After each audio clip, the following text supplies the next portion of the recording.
ಜಲಗೋಳ ಬಿಟ್ಟ ಸ್ಥಳ. ಖಂಡಾವರ್ಣ ಪ್ರದೇಶದ ಸರಾಸರಿ ಆಳವು 100 ಪ್ಯಾದಮ್ಗಳು ಆಗಿದೆ. 1 ಪ್ಯಾದಮ್ 6 ಅಡಿಗಳಿಗೆ ಸಮವಾಗಿರುತ್ತದೆ. ಪೆಸಿಫಿಕ್ ಸಾಗರದ ಅತ್ಯಂತ ಆಳವಾದ ಸ್ಥಳ ಚಾಲೆಂಜರ್ ತಗ್ಗು ಆಗಿದೆ. ಸಾಗರದ ನೀರಿನ ಸರಾಸರಿ ಲವಣತೆಯ ಪ್ರಮಾಣ 35/1000 ppt ರಷ್ಟಿದೆ. ಹುಣ್ಣಿಮೆ ದಿನಗಳಲ್ಲಿ ಕಂಡುಬರುವ ಉಬ್ಬರಗಳು ಗರಿಷ್ಠ ಅಥವಾ ಅಧಿಕ ಭಾರತ. ಕೆಳಗಿನ ಪ್ರಶ್ನೆಗಳಿಗೆ ಸಂಕ್ಷಿಪ್ತವಾಗಿ ಉತ್ತರಿಸಿ. ಜಲಗೋಳ ಎಂದರೇನು? ನೀರಿನಿಂದ ಆವರಿಸಿದ ಭೂಭಾಗವನ್ನು ಜಲಗೋಳ ಎನ್ನುವರು. ಸಾಗರ ತಳದ ಭೂಸ್ವರೂಪದ 4 ಪ್ರಮುಖ ಭಾಗಗಳನ್ನು ತಿಳಿಸಿ. ಸಾಗರ ತಳದ ಭೂಸ್ವರೂಪದ 4 ಪ್ರಮುಖ ಭಾಗಗಳು ಖಂಡಾವರ್ಣ ಪ್ರದೇಶ, ಖಂಡಾವರ್ಣ ಇಳಿಜಾರು, ಆಳಸಾಗರದ ಮೈದಾನ, ಸಾಗರ ತಗ್ಗು ಮತ್ತು ಪ್ರಪಾತ. ಸಾಗರ ಪ್ರವಾಹಗಳಿಗೂ ಮತ್ತು ಉಬ್ಬರವಿಳಿತಗಳಿಗೂ ಇರುವ ವ್ಯತ್ಯಾಸಗಳನ್ನು ತಿಳಿಸಿ. ಸಾಗರ ಪ್ರವಾಹಗಳು, ಉಬ್ಬರವಿಳಿತಗಳು. ನಿಶ್ಚಿತ ದಿಕ್ಕಿನಲ್ಲಿ ನಿರಂತರವಾಗಿ ಚಲಿಸುವ ಸಾಗರದ ಮೇಲ್ಮೈ ನೀರನ್ನು ಸಾಗರ ಪ್ರವಾಹ ಎನ್ನುವರು. ಸಮುದ್ರ ಅಥವಾ ಸಾಗರದ ನೀರು ನಿಯಮಿತವಾಗಿ ಏರುವುದು ಮತ್ತು ಇಳಿಯುವುದನ್ನು ಉಬ್ಬರವಿಳಿತ ಎನ್ನುವರು. ಸಾಗರ ಪ್ರವಾಹದ ವಿಧಗಳು: ಉಷ್ಣಸಾಗರ ಪ್ರವಾಹಗಳು, ಶೀತಸಾಗರ ಪ್ರವಾಹಗಳು.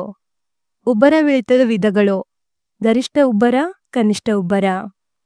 ಸಾಗರ ಪ್ರವಾಹ ಪ್ರಭಾವ ಬೀರುವ ಅಂಶಗಳು: ಭೂಮಿಯ ದೈನಿಕ ಚಲನೆ, ಉಷ್ಣಾಂಶ, ಮಾರುತಗಳು, ಲವಣತೆ, ಭೂಭಾಗಗಳ ಆಕಾರ. ಉಬ್ಬರವಿಳಿತ ಪ್ರಭಾವ ಬೀರುವ ಅಂಶಗಳು: ಚಂದ್ರ ಮತ್ತು ಸೂರ್ಯನ ಗುರುತ್ವಾಕರ್ಷಣಾ ಶಕ್ತಿ, ಭೂಮಿಯ ದೈನಿಕ ಚಲನೆ, ಭೂಮಿಯ ಕೇಂದ್ರಾಪಗಮನ ಶಕ್ತಿ. ಗರಿಷ್ಠ ಉಬ್ಬರ ಮತ್ತು ಕನಿಷ್ಠ ಉಬ್ಬರಗಳ ನಡುವಿನ ವ್ಯತ್ಯಾಸಗಳನ್ನು ತಿಳಿಸಿ. ಗರಿಷ್ಠ ಉಬ್ಬರಗಳು, ಕನಿಷ್ಠ ಉಬ್ಬರಗಳು. ಇವು ಭೂಮಿ, ಚಂದ್ರ, ಸೂರ್ಯ ಒಂದೇ ಸರಳ ರೇಖೆಯಲ್ಲಿರುವ ಅಮಾವಾಸ್ಯೆ ಅಥವಾ ಹುಣ್ಣಿಮೆಯಲ್ಲಿ ಉಂಟಾಗುತ್ತವೆ. ಇವು ವೃದ್ಧಿಚಂದ್ರ ಮತ್ತು ಅರ್ಧಾಧಿಕ್ಯ ಚಂದ್ರನ ದಿನಗಳಲ್ಲಿ ಉಂಟಾಗುತ್ತವೆ. ಉಬ್ಬರಗಳು ಹೆಚ್ಚು ಎತ್ತರವಾಗಿರುತ್ತವೆ. ಉಬ್ಬರಗಳು ಸಾಮಾನ್ಯವಾಗಿರುತ್ತವೆ. ಸಾಗರಗಳನ್ನು ನಾವು ಹೇಗೆ ಸಂರಕ್ಷಿಸಬೇಕು? ಕಚ್ಚಾ ತೈಲಗಳನ್ನು ಸಾಗರಗಳಿಗೆ ಸೇರದಂತೆ ನೋಡಿಕೊಳ್ಳಬೇಕು. ಅಣು ಇಂಧನ ತ್ಯಾಜ್ಯ ವಸ್ತುಗಳನ್ನು ಸಮುದ್ರ ಸಾಗರಗಳಿಗೆ ಸೇರದಂತೆ ನೋಡಿಕೊಳ್ಳಬೇಕು. ಸಾಗರಗಳ ತೀರವಲಯದಲ್ಲಿರುವ ಪೆಟ್ರೋ ರಾಸಾಯನಿಕಗಳು ನೀರಿಗೆ ಸೇರದಂತೆ ನೋಡಿಕೊಳ್ಳಬೇಕು. ತ್ಯಾಜ್ಯ ವಸ್ತುಗಳನ್ನು ಸಾಗರಗಳ ತೀರದಲ್ಲಿ ಎಸೆಯದಂತೆ ಕ್ರಮವಹಿಸಬೇಕು. ತೀರದಲ್ಲಿ ಅದಿರು ಸಂಗ್ರಹಣಾ ಹಾಗೂ ಗಣಿ ಕೈಗಾರಿಕೆಯನ್ನು ತಡೆಯಬೇಕು.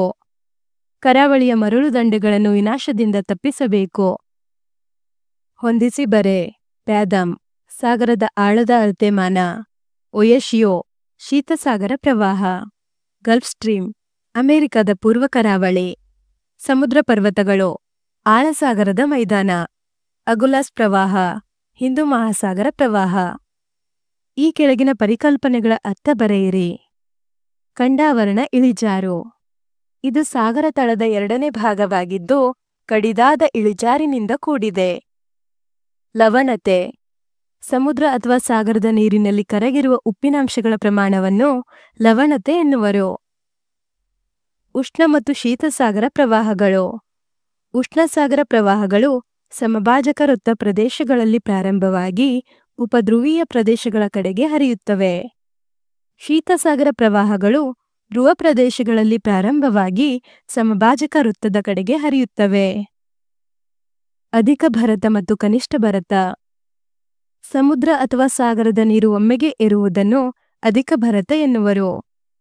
ಸಮುದ್ರ ಅಥವಾ ಸಾಗರದ ನೀರು ಒಮ್ಮೆಗೆ ಇಳಿಯುವುದನ್ನು ಕನಿಷ್ಠ ಭರತ ಎನ್ನುವರು. ಬೆಂಗುಲಾ ಪ್ರವಾಹ ದಕ್ಷಿಣ ಅಟ್ಲಾಂಟಿಕ್ ಸಾಗರದ ಪ್ರವಾಹಗಳಲ್ಲಿ ಒಂದಾದ ಶೀತಸಾಗರ ಪ್ರವಾಹಗಳಲ್ಲಿ ಬೆಂಗುಲಾ ಪ್ರವಾಹವು ಒಂದಾಗಿದೆ. ಉಬ್ಬರವಿಳಿತಗಳು. ಸಮುದ್ರ ಅಥವಾ ಸಾಗರದ ನೀರು ನಿಯಮಿತವಾಗಿ ಏರುವುದು ಮತ್ತು ಇಳಿಯುವುದನ್ನು ಉಬ್ಬರವಿಳಿತ ಎನ್ನುವರು. ಧನ್ಯವಾದಗಳು. ಈ ವಿಡಿಯೋನ ಒಂದೆರಡು ಬಾರಿ ನೋಡಿ ಹಾಗೂ ಪರೀಕ್ಷೆಗಳಲ್ಲಿ ಅತಿ ಹೆಚ್ಚಿನ ಅಂಕಗಳನ್ನು ಗಳಿಸಿರಿ.